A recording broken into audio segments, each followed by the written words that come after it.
Sesungguhnya pemberhentian saya itu sebagai dirut tahun 2020 itu sebenarnya tidak ada alasan yang jelas. Jangan menggunakan alasan mengorbankan orang lain untuk kepentingan orang lain, kan? Itu yang kita persoalkan, yang disebut bagi saya tidak adil itu masalahnya. Dan sampai hari ini kan tidak ada pertanggungjawaban selanjutnya, seolah-olah label resminya itu right kemana? Hilang di telan bumi.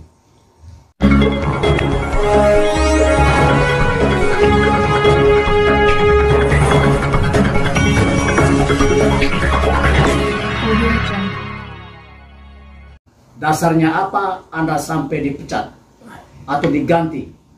Apa kesalahan Anda? Silakan jelaskan secara rinci semua persoalan yang saat ini ramai diperbincangkan oleh media dan masyarakat. Ya, jadi baik. Terima kasih buat rekan-rekan media yang sudah hadir untuk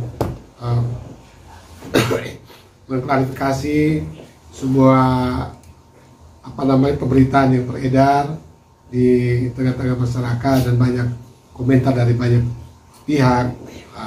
Sesungguhnya pemberhentian saya itu sebagai dirut tahun 2020 itu sebenarnya tidak ada alasan yang jelas. Karena dalam RUPS itu tidak ada agenda pemberhentian, tidak ada agenda pertanggungjawaban Direktur Kredit tentang kredit macet Surabaya, RUPS di Kupang. Ya. Dan RUPS tahunan biasa pertanggungjawaban laporan keuangan. Tetapi dalam perjalanannya itu ada penyimpangan. Setelah pertanggungjawaban Pak Absolusi tentang kredit macet Surabaya, langsung diputuskan bahwa menerima laporan pertanggungjawaban saya direksi dalam tahun buku 2019 dan langsung memberhentikan di situ. Memberhentikan saya. Nah, alasan 500 miliar itu baru terungkap pada waktu PSP menyampaikan konferensi pers. Ya, sesudah RUPS itu melakukan konferensi pers yang menyatakan bahwa saya itu diberhentikan karena tidak mencapai laba 500 miliar. Di Bank NTT. Ya, kan RUPS-nya itu dilakukan di gedung kantor gubernur waktu itu. Oh iya. Nah, itulah sebenarnya persoalannya gitu. Jadi berarti sudah ada dua persoalan, kan? RUPS yang tidak diagendakan dengan seluruh posnya tidak sesuai dengan POJK, tidak sesuai dengan anggaran dasar, tidak sesuai dengan undang-undang dan lain sebagainya. Kemudian terjadi lagi, bagi saya itu kan pembohongan, kan? Menyebarkan berita yang tidak pas. Padahal saya ini menandatangani itu tanggal 7 Januari 2020 untuk tahun buku 2020. Oke lah, berkembang hari ini di tengah-tengah pemberitaan ini bahwa berbagai macam alasan bahwa laba ini tidak mencapai 500 miliar lagi karena alasan COVID, alasan apa dan lain sebagainya. Tetapi sesungguhnya saya bukan masalah itu substansinya. Substansinya adalah bahwa laba 500 miliar itu sudah mengorbankan orang lain. Yaitu Anda diberhentikan. Ya, saya diberhentikan gara-gara laba itu menurut gubernur, kan waktu itu. Jadi kalau alasan 500 miliar itu tidak dipakai buat pengurus sekarang, ya berarti itu laba 500 miliar dipakai untuk membunuh saya, kan ibaratnya. Gitu. Itu kan sudah membunuh saya dengan laba itu, dengan laba 500 miliar itu. Sedangkan yang saat ini pun tidak diberlakukan, RBP sekarang pun tidak ada menyebut itu. Walaupun kita tahu bahwa bla bla bla kondisi dan lain sebagainya, tetapi sebenarnya kan dengan memakai angka 500 miliar itu kan sesungguhnya saya sudah jadi korban. Apa pertanggungjawaban RUPS hari ini terhadap itu semua? Gitu. Jangan menggunakan alasan mengorbankan orang lain untuk kepentingan orang lain, kan? Itu yang kita persoalkan, yang disebut bagi saya tidak adil itu masalahnya. Dan sampai hari ini kan tidak ada pertanggungjawaban selanjutnya, seolah-olah label resminya itu right kemana? Hilang di telan bumi. Itu angka. Dan sekarang baru kita mau seolah-olah membenarkan semua tindakan hari ini dengan segala macam alasan. Saya pun bisa punya alasan pada waktu itu untuk kenapa tidak capai 500 miliar. Saya punya alasan juga cukup kuat. Alasan saya juga ada. Tetapi sekarang persoalannya saya sudah jadi korban. Ini yang kita persoalkan. Jadi jangan menganggap bahwa ini persoalan hanya sekedar angka-angka laba rugi normatif saja. Tetapi orang sudah dikorbankan. Saya sudah kehilangan hak asasi saya sudah kehilangan nama baik saya dengan peristiwa ini kan sebenarnya seperti Jadi pemberitaan lewat RUPS atau bukan? itu kan dari setelah RUPS luar biasa itu kan ada konferensi pers ya yang dilakukan oleh pemegang saham Pak Gub sebagai PSP pada waktu itu disampaikan itu. Nah sebenarnya saya juga tidak terlalu berpikir jauh karena saya tanda tangan itu 2020 tahun 2020 tanggal 7 Januari ya saya pikir pada waktu ya tidak ada alasan untuk dimaksudkan karena saya baru menjabat sekitar 10 bulan kan. 10 bulan. Ya.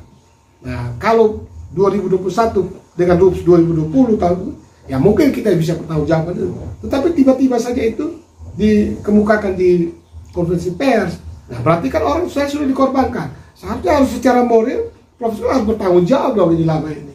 Selanjutnya harus dipertanggungjawabkan di depan publik karena orang lain sudah dikorbankan. Nah, itu kira-kira masalah yang sebenarnya kenapa alasan 500 miliar itu menjadi persoalan hari ini bagi. Waktu jumpa pers itu hadir Pak Ishak atau tidak? Saya hadir, kok saya berdiri di belakang bagaimana? Semua pengurus, ada Pak Bupati Kupang, Wali Kota, Pak Wakil Gubernur, itu kan ada di YouTube semua di media-media memposting di YouTube itu kan sampai hari ini masih ada. Dan nama saya tercemar karena itu kan. Orang Ishak ini tidak berlaku untuk direktur-direktur lain. Nah itu dia yang jadi persoalan hari ini kan. Kenapanya berlaku buat saya?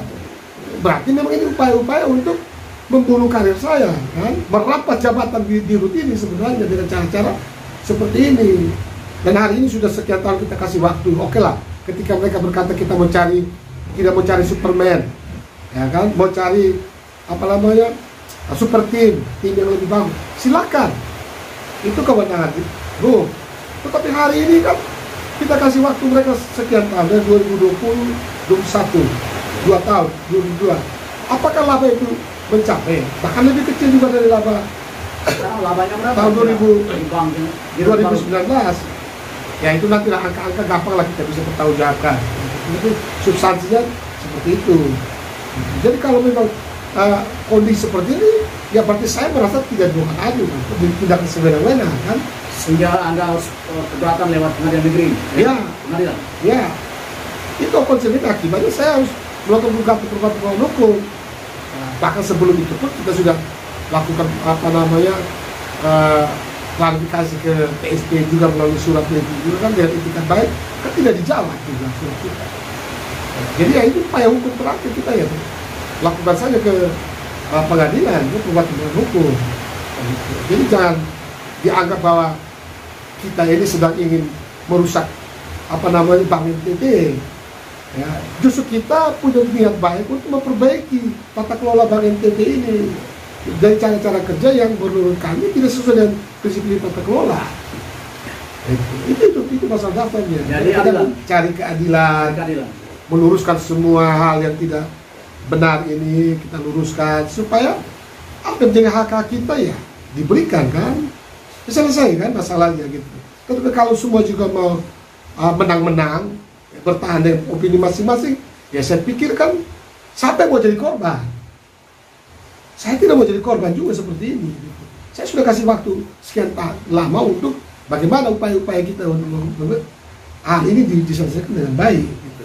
Tetapi ketika tidak ada etikat niat baik pun ya sudah, pengadilan lah langkah hukum terakhir untuk bisa memutuskan ini semua. Jadi tidak perlu ada upaya-upaya untuk menghalangi saya untuk mencari keadilan dan suruh minta misalnya mencabut gugatan dan sebagainya kan. Ada yang minta? Ya nanti kita lihatlah. Sudah ada kan pernyataan di YouTube itu dari pengacara, nanti tim kuasa hukum saya akan bicara lagi seperti itu. Kemudian Anda mencintai Bank NTT atau tidak?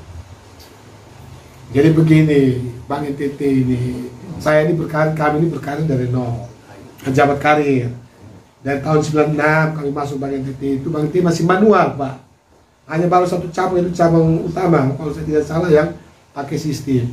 Kami ini bersama Pak Amos itu yang turut-turut terlibat untuk membangun sistem IT Bank NTT, perpindahan ke Olive, online sistem, dari LAN, online, sampai terakhir waktu saya jadi dirut itu, saya putuskan untuk mengganti Olive itu dengan T24 ini yang sekarang ini, itu termasuk di situ ada m-banking, semuanya itu sudah berjalan. Termasuk Itu. mobile banking. Ya, sudah ada.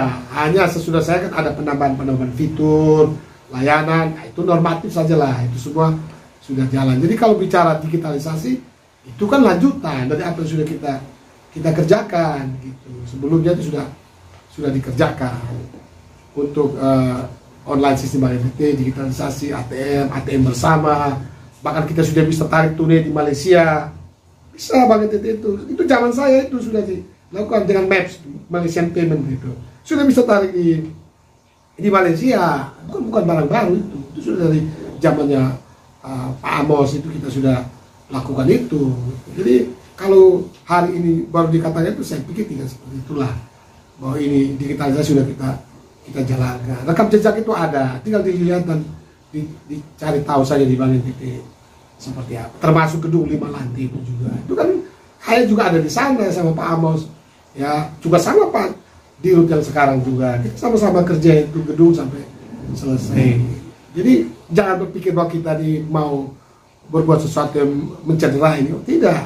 Justru kami sayang Bank NTT, kita ingin supaya Bank NTT ini bebas daripada ya orang-orang yang bermasalah sebenarnya di bank itu, dan tata kelola yang harus lebih baik gitu. Saya sepakat dengan kalau dikatakan bahwa kita jangan bakar lumbungnya, kita tangkap tikusnya. Ya saya sepakat dengan memang itu harus dilakukan. Gitu. Kita tidak ada mau bakar lumbung.